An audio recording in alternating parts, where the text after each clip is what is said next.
Hare Krishna devotees. Let's offer obeisances to Acharyas and we'll start. Om Vijnanatam Gandhasya Jnananjana Shalakaya Chekshurun Samyana Tasmai Shri Gurave Namaha Namam Vishnu Padaya Krishna Prasthaya Bhutale Srimati Bhaktivedanta Swami Nityanamini Namaste Saraswati Devi Gauravani Pracharine Nirvishesha Shunyavadi Pashyata Desatarini Jai Shri Krishna Chaitanya Prabhu Nityananda Sri Advaita Gadadhara Srivasadi Gaura Bhakta Vrinda Jai Shri Krishna Chaitanya Prabhu Nityananda Sri Advaita Gadadhara Srivasadi Gaura Bhakta Vrinda Hare Krishna Krishna Krishna Hare Hare Hare Rama Rama Rama Hare Hare Hare Krishna Krishna Krishna Hare Hare Hare Rama Rama Rama Hare Hare. So I'm thankful for this opportunity. I listen to all the Vaishnavas for the blessings.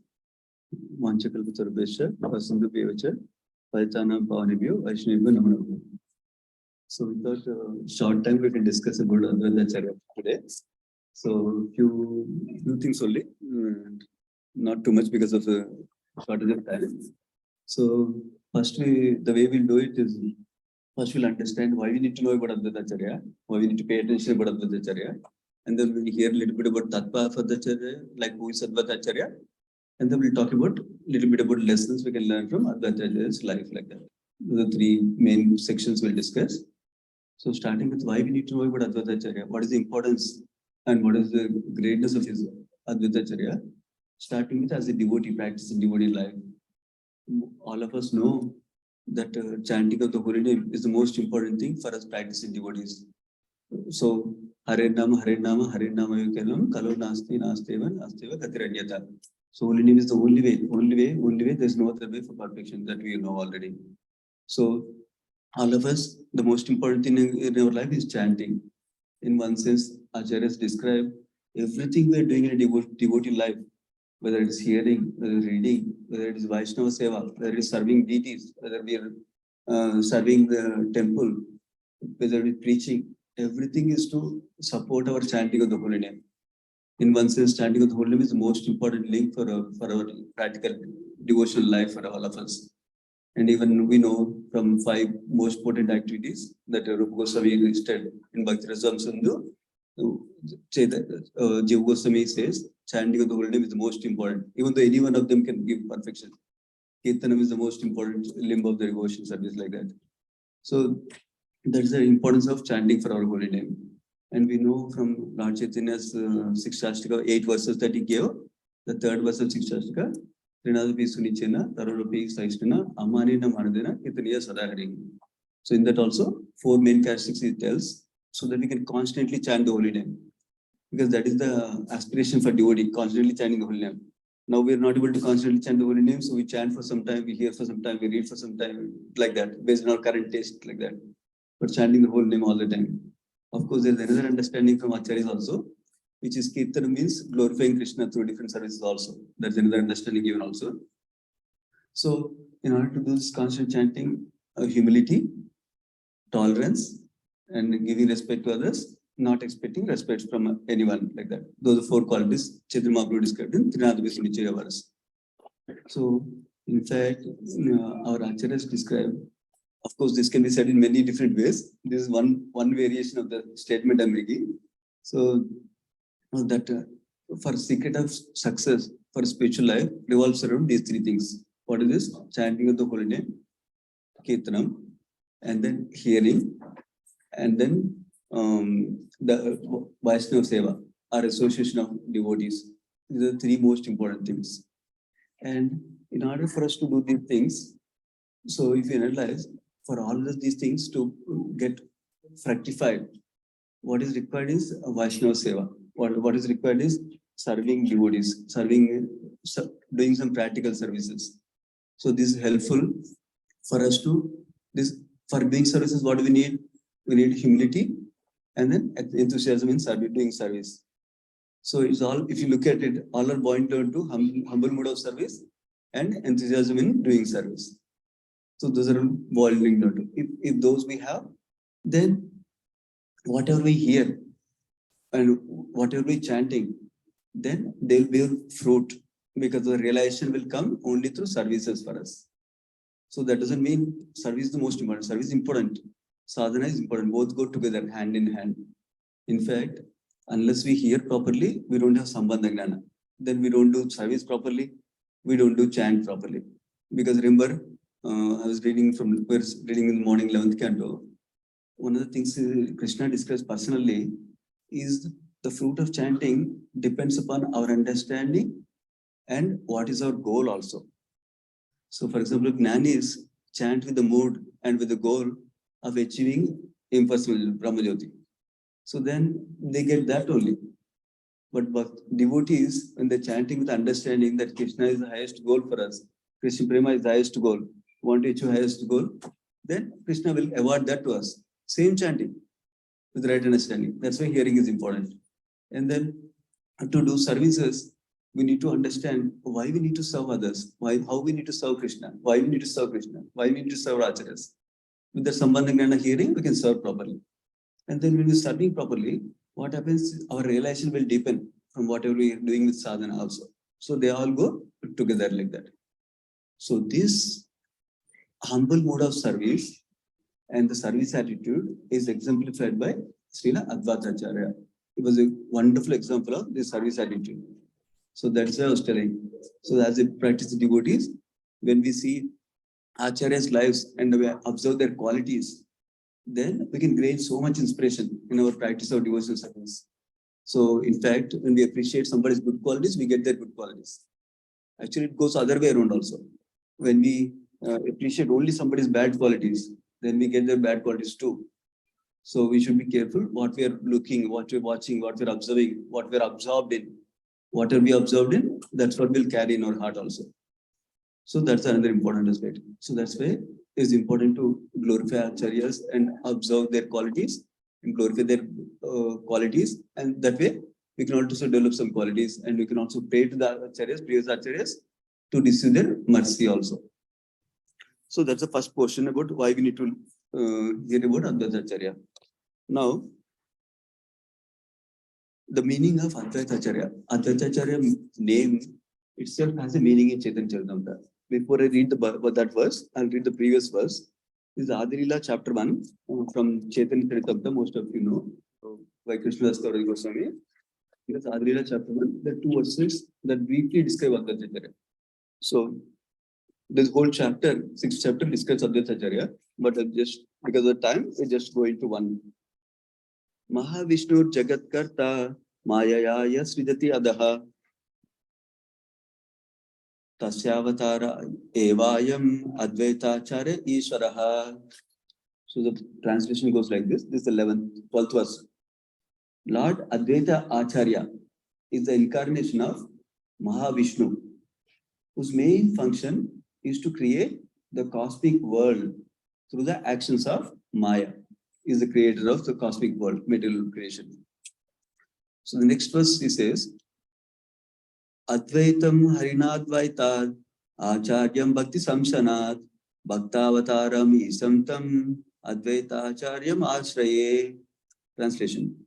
Because he is not different from Hari. Advaita. That is, meaning of that is not different from Lord Hari, the Supreme Lord. He is called Advaita. And because he propagates the cult of devotion, he is called as Acharya. Acharya, we all know, that exemplifies, one is exemplifying the qualities that he is trying to teach.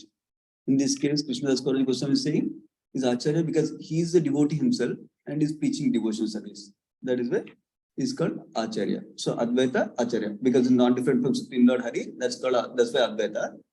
Acharya is because he is exemplifying the devotional service himself and teaching the same thing. That's why he is the Acharya, Advaita Acharya.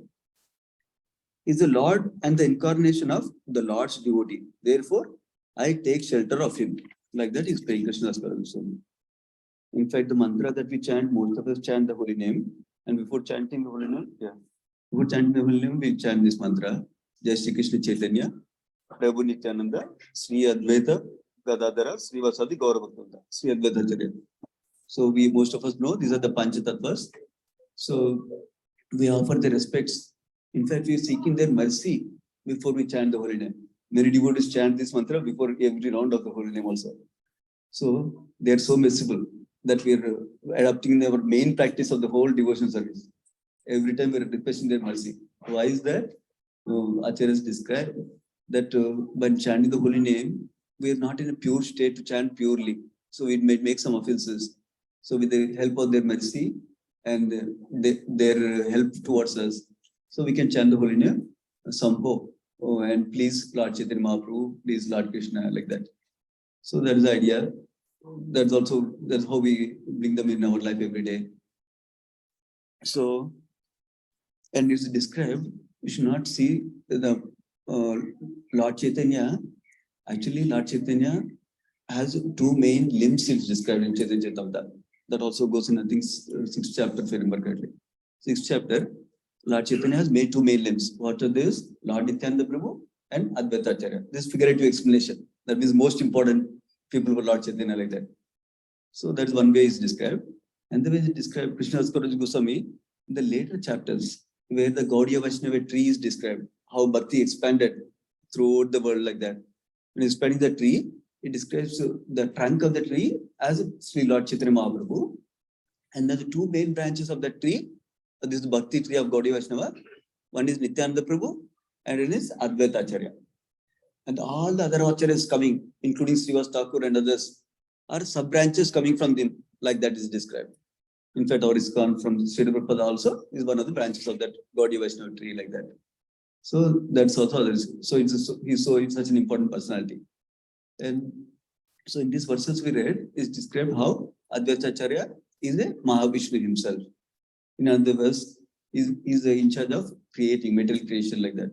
Is also described.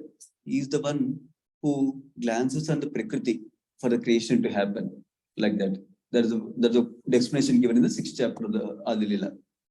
So now, other aspect is, we also hear Advaita Acharya is also expansion of Lord Shiva simultaneously. So how is this possible? Because the mood of the two personalities can be there in one personality, also is described by Acharyas. So Advaita Acharya had the mood of Lord Shiva, which was compassionate mode. Lord Shiva is known as very compassionate person, compassionate Vaishnava, greatest of all Vaishnavas, right? So that also moody exemplified. And then now we go through the little bit about Lord Advaita Acharya, the role he played in the Chaitanya Lila or Gaura Lila, and Lord Chaitanya Mahaprabhu was there in this life. All of us know already the Lord Krishna and we came in the mood of Srimati Radharani as Lord Chaitanya Mahaprabhu. So before Lord Chaitanya Mahaprabhu came in this world, like whenever he appears, he makes sure his eternal associates and some of the eternal associates and some of his expansions also, they come directly to participate in his pastimes. So in this case, when before Lord Chaitanya Mahaprabhu came, Nanda Maharaj, Yasodhamati, they came as parents, Jagannatha Mishra and Sachidevi. And like that, different Brahma, Lord Brahma came as Haridas Thakur is described. These are all described in Gaura Ganodhesh Deepika, who is in Gaura Lila, corresponding personality in Krishna Lila, like that. So like that, all the associates came, expansions also came. We know Lord Nityananda, who is none other than Lord Balaram. He's an expansion, he's not just associate. So he also came like that. And then Advaita Acharya is a Mahavishnu, his own expansion. So he also came as Advaita Acharya. Before Lord Krishna came as Lord Chaitanya. So because of that, Advaita Acharya was very old in age compared to Lord Chaitanya Mahaprabhu in the Gaura Lila pastimes. In fact, it is described he is about 52 years older than Lord Chaitanya Mahaprabhu. Specifically, when the Lord Chaitanya Mahaprabhu were around 18 years, when he took the Diksha, that time is described 52 years for the age of Advaita Acharya, like that is described. No, 70 years of the age was 52 years gap, so 70 years was the age, like that. So he's elder by age compared to Lord Chaitanya Mahaprabhu. But more than age, is also senior in other aspects, from spiritual Diksha also. How? We know Lord Chaitanya Mahaprabhu, his spiritual master is Ishwarapuri. Ishwarapuri's spiritual master is Madhavendra Puri. So, Advaita Acharya is disciple of Madhavendra Puri. That means he is the god brother of Ishwarapuri here. So that means Chaitanya Mahaprabhu's spiritual master Ishwarapuri and Advaita Acharya. Both are God brothers. So we know we need to respect our spiritual master and our God brother, our spiritual master, to the same level. So Chaitanya Mahaprabhu always has that reverence mode in the mood of worship of Advaita Acharya, because he's God brother of his spiritual master, like that. That is one mood from Lord Chaitanya Mahaprabhu. But Advaita Acharya, on the other hand, he recognizes Krishna is Lord Chaitanya as Krishna himself. So he has the mood of reverence for him instead. So always there is a kind of like tug of war in a friendship way between Advaita Acharya and Lord Chaitanya Mahaprabhu. Lord Chaitanya Mahaprabhu want to pay business to Advaita Acharya and take his lotus feet dust, and Advaita Acharya want to pay business to Lord Chaitanya Mahaprabhu and take his lotus feet dust. Those are several pastimes in Chaitanya Charitamrita where they're looking for opportunities to take the dust from each other's lotus feet, like that. But Advaita Acharya always try to, so in this service mood, and then wanting to be submissive to Lord Chaitanya Mahaprabhu always, and to show everybody how Lord Chaitanya is superior to me. He wanted to prove that always. He's always looking for opportunities to demonstrate that. So that's why he used to say, he used to do even things that Lord Chaitanya doesn't like preaching Mayavadi philosophy for some time, because he wanted to Lord Chaitanya Mahaprabhu to chastise him and ready to beat him. So that way, everybody knows he's actually superior to me, like that. So like that, he went to that extent to show the superiority of Lord Chaitanya Mahaprabhu over him, like that. That's the mood of service. So when Chaitanya Charitamrita, 6th chapter, describes about the Adi Leela, one of the important themes it describes around this service attitude. What is the theme? That Lord Krishna's any expansions, there is Balaram, there is Mahavishnu, any Sankarsana, Pradyumna, Aniruddha, any expansions of Lord Krishna, whatever form they are in, whatever mood they are in, one mood is common for them. What is that mood? That is a service attitude, Dasya Bhava. Remember, we all know that living entities relate to Krishna in 5 different rasas. So Dasya Rasa, first is Shanta Rasa, neutrality, Dasya Rasa as a servant, then friendship, Sakya Rasa, then Vatsalya Rasa as parent, and then as a conjugal lover, as a Madhurya Rasa. So we can all have relationship with Krishna in any of these rasa.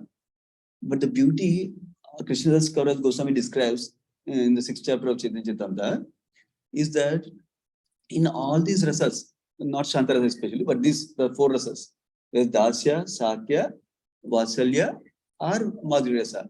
In all of them, even though their primary rasa is like that, they're actually situated in Dasya Rasa, meaning they're actually situated in service mood. Service attitude is common to all of them. Whether somebody is directly in servant mood, they're already in the Dasya Rasa. Then somebody is in a friendship mood attitude, but still their attitude is to serve them, serve Krishna, like that. And somebody is in parental mood, like Nanda Maharaj and Sumati, their attitude is, how can I serve Krishna? They're not thinking, how can I enjoy Krishna? Like that. Similarly, even conjugal rasa also, Madhurya rasa also. Their attitude is not, how can I enjoy with Krishna? Their attitude is, how can I serve Krishna? How can I give pleasure to Krishna? How will Krishna be more pleased? How can he bring more pleasure to Krishna? Like that. Again, that's not an attitude of, I am the one who will give more pleasure, not that attitude. Attitude is, how can I give more pleasure to Krishna? Like that. So that's also another common important principle that Krishnadas Kaviraj Goswami describes. So Advaita Acharya exemplified that principle of service attitude. Always, any circumstances. He served Lord Chaitanya Mahaprabhu by inviting him to home and then serving him prasad, like that. In that section, actually, Sri Prabhupada gives in the purport that as a householder, we also need to invite sadhus and then feed them prasada and serve Vaishnavas, like that. So prasad distribution and kirtan. These are 2 things Prabhupada usually writes in those purports, that section, this pastime, like that. So that's another thing. So basically, we heard about Advaita Acharya's service mode exemplification and how Advaita Acharya and Chaitanya Mahaprabhu always wanting to serve each other, always wanting to seeing each other superior, like that. We can also learn from that not think that I am the best, I know more, I can do better in some particular service, like that. We can always see others have more better qualities than me. We can learn to appreciate all the devotees, their better qualities, like that. In fact, this appreciation, if we cultivate in other devotees, then there are less conflicts also. Because let us say I have appreciation one devotee a lot. Then even if he scolds me one time, I can discount it. But let us say I'm only seeing bad qualities of a devotee. Then I cannot discount one bad interaction from the devotee. That's why it's important to cultivate in our heart also appreciation for devotees, number one. Number two, also it's important to express from time to time some appreciation to other devotees. Because that's also important. Because it is described, unless we express our appreciation to others in loving interactions, they do not know. So even it can be our family members, husband, wife, children also. It's important to express our appreciation to them. That's so loving exchanges, loving interactions can flourish nicely like that. So now some other ways. He also participated in Advaita Acharya, like all the other 4 personalities in the Panchatattva. They all participated in Sankirtan pastimes, chanting the holy name together and preaching holy name together like that. That's the other thing described. And one nice lesson. Now we'll go to the lessons part of it. What lessons we can learn from Advaita Acharya.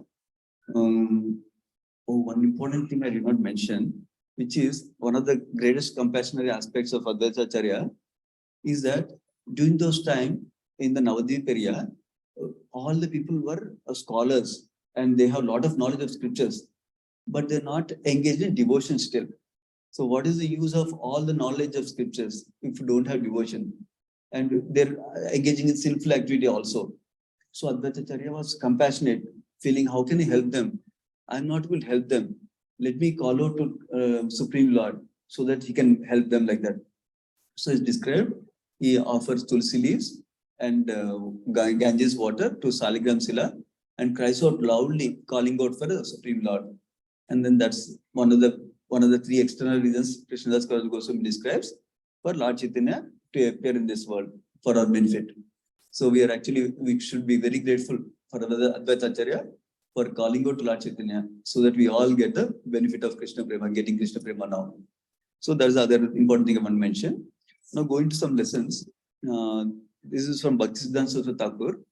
Amarendra Prabhu, I was listening to Amarendra Prabhu's class. He was describing the Bhaktisiddhanta Saraswati Thakur's what lesson he gave from Advaita Acharya's life. It's an interesting lesson.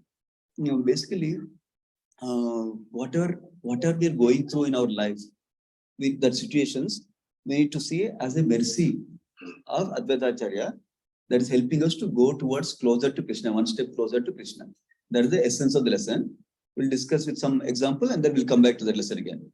So one nice examples Amarendra Prabhu was describing was, let us say there's a bone. We place a bone before a dog. One person places a bone before the dog. What does dog do? Dog immediately finds the bone and then it starts to chew the bone. So its focus, consciousness is all about bone only, eating bone only. Now, same thing. One person throws a bone before a lion. Now, what does the lion do? Amarendra was describing nicely. A lion doesn't look at the bone. Lion looks at the person who is throwing the bone. So that means she wants to get the bigger thing, the actual meat and everything. That's what. So with this example, Amarendra Prabhu was nicely explaining. The point he was explaining was we need to look at the consciousness of the dog, consciousness of the lion, and the bone in this example is a situation in life we're facing through. So let us say there is someone, usually non-devotional consciousness. So they find a situation where somebody hurts them like that situation. They see only the situation. Oh my God, why did you do like this? Why did you not laugh at me? Why did you not smile at me? Why didn't you say Hare Krishna? Why didn't you talk to me like this? Why didn't you give me this service? They're only stuck at that immediate situation. That is one level of consciousness, like a dog consciousness in this example Amarendra Prabhu was describing. Now the lion consciousness is seeing beyond the bone, beyond the situation, the person behind it. So the devotee similarly sees the situation is arranged by the sanction of the Lord. So in this case, Bhaktisiddhanta Saraswati Thakur was instructing us to see the situations in our life as a sanction of Advaita Acharya, as a mercy of Advaita Acharya, so that way we can go closer to Krishna. Many times we may not be able to see how this suffering is something helping me to go to Krishna. But as long as we anchor to Krishna consciousness, as long as we take shelter of Krishna, shelter of Chaitanya Mahaprabhu, shelter of Nityananda Prabhu, shelter of Advaita Acharya Prabhu, through any circumstances in our life, whether it's very, very happy circumstances or very, very apparently suffering circumstances, if we take shelter, if we stay observing Krishna, stay continue our sadhana by tolerating circumstance, then we'll actually see that our mood in taking shelter is more during that time. In fact, Queen Kunti also said, those who have akinchana consciousness, that means nothing is mine, they can call out to Krishna very, very dependently. And when we depend on Krishna fully, then Krishna is giving us full mercy. Like a common example is given in Srimad Bhagavatam, that if a mother has a 6 months baby and a 10-year-old boy, so mother will pay attention to the 6-year-old baby, right? Because baby is fully dependent on mother. Baby cannot move. In fact, baby cannot even scratch backside. That's also described. So baby cannot move, baby cannot eat its own food, baby cannot go to kitchen to take food, like that, right? So mother will put full care on the dependent child. Similarly, when we depend on Krishna fully, Krishna will give so much mercy for us. That's also important. What does that mean for depending Krishna fully? That means we don't depend on something else. Like I'll do this demigod worship, I'll do that demigod worship, I'll do a little bit of this, I'll do a little bit of this. No, exclusive shelter of Krishna. We are given a wonderful path by Acharyas and Srila Prabhupada for bhakti. We practice Shravanam, Kirtanam, Vishnu Smaranam nicely, and Krishna will give all mercy for us. So we can progress in a devotion service like that.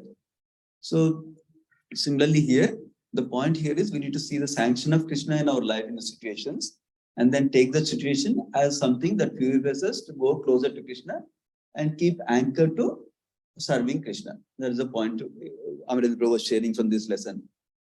So another important lesson, this is the last lesson I will share before I pause for any other comments or questions. Basically, Amrita Prabhu goes to a quick snapshot of Advaita Acharya life. I thought it's an interesting way of putting it. And he draws a lesson out of it also. He says that apparently when Advaita Acharya's parents left this world, Advaita Acharya was roaming around different places, and he came to a place of Mithila. Mithila is the birthplace of Mother Sita Devi. So he came to that place and he heard a poet, his name is Vidyapati. He saying some nice words, how this world is full of sorrow. Like that he was hearing, it seems. So through that poet's words, Advaita Acharya got a seed of compassion in his heart for suffering people in the world, it seems. So Amarendra Prabhu describes 3 incidents in life of Advaita Acharya and then draws a lesson out of it. So this is the first incident, okay? So he got a seed of compassion from hearing with the Vidyapati, it seems, name. The devotee, Lord Chaitanya also used to hear these poems later on in this life. So that's the first incident. Now the second incident is that Madhavendra Puri, actually we are reading that section in Madhya Lila. So Madhavendra Puri, when he comes for the Gopal Didi wants sandalwood paste because he's feeling hot in summer. So he asked him to go to Jagannath Puri and bring sandalwood paste. So Madhavendra Puri comes from Vrindavan. On the way, he comes to Shantipur to Advaita Acharya's home also. So Advaita Acharya serves him and then requests him Diksha, reinitiation from him. So this is the second incident Amrendra Prabhu was describing. Second incident was taking initiation from Madhavendra Puri. Advaita Acharya taking initiation from Madhavendra Puri. Great soul. Number 1. Number 3, now he felt compassion for everybody. So he called out for Lord Chaitanya Mahaprabhu to appear. The incident we described, how with Tulsi and Ganges he worshipped the Saligram to call out the Supreme Lord himself. That's the third incident he describes. Now Amrendra Prabhu beautifully draws out a lesson for us from this. Three incidental summary of the whole life of Advaita Acharya in this sense. He says, we also can seek inspiration. Like Advaita Acharya says, got the inspiration from Vidyapati. Similarly, we can also take inspiration from so many sadhus in our society, iskcon society, for example. We can take inspiration from society. But then we need to take Diksha, our initiation from one great soul, one spiritual master. That's also important for us. So that's inspiration from sadhus, first thing. And then like how Advaita Acharya took initiation Diksha from Advaita Puri, we also need to take a Diksha from a Guru. That is second aspect. Now, third aspect is, now that we got benefited by receiving the mercy of a great soul and by getting the Diksha and by practicing this process of Krishna consciousness, by getting the inspiration from Krishna consciousness, that same taste, with that taste, we need to give it out to others. That compassion, we need to share it with others. That's the third aspect he was describing. So, which is what Advaita Acharya Prabhu called out of compassion for Lord Chaitanya to come, Supreme Lord to come. Similarly, we can give it out to others, like that he describes. So, Amarendra Prabhu beautifully summarizes this whole thing, that compassion for others begins with self-compassion, compassion for ourselves. What does that mean? That means we need to first be grounded in spirituality also. That means we need to be a regular doer sadhana regularly, chanting and hearing every day, worshipping deities every day, worshipping Tulsi Devi every day, like Advaita example we see. Like that, chanting, hearing, deity worship, like that we need to do regularly, number one. Number two, we also need to take Diksha. We also need to progress in devotion life. Then, simultaneously, after that, we can be empowered by the mercy of Guru, by the mercy of Krishna, by the mercy of Parampara, Acharyas like Advaita Acharya Prabhu, Nityananda Prabhu, Chaitanya Mahaprabhu. With their empowerment and mercy, we can also share whatever we have.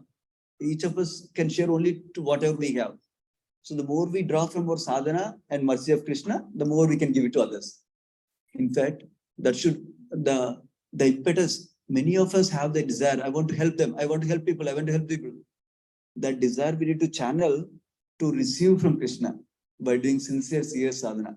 Then we can give it out to others to more and more like that. That's the other lesson he was giving. So just to finally to leave the day with Advaita Acharya's appearance day. So we can be grateful for Advaita Acharya for his compassion and for giving Lord Chaitanya Mahaprabhu in this life for us. Number one. Number two, pray to Advaita Acharya, recognizing his great service mode, his compassion, and his devotion to Lord Chaitanya Mahaprabhu. We can also pray, my dear Advaita Acharya, kindly give me a speck of your service mode, little bit of your compassion, little bit of your devotion to Lord Chaitanya Mahaprabhu. Like that, we can also pray.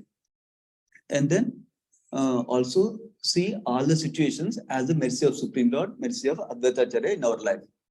Then we can tolerate them, we can continue devotion service, and that way when we have thoughts of Advaita Acharya in our life, in our mind, then Lord Chaitanya and Nityananda also will come in our thoughts.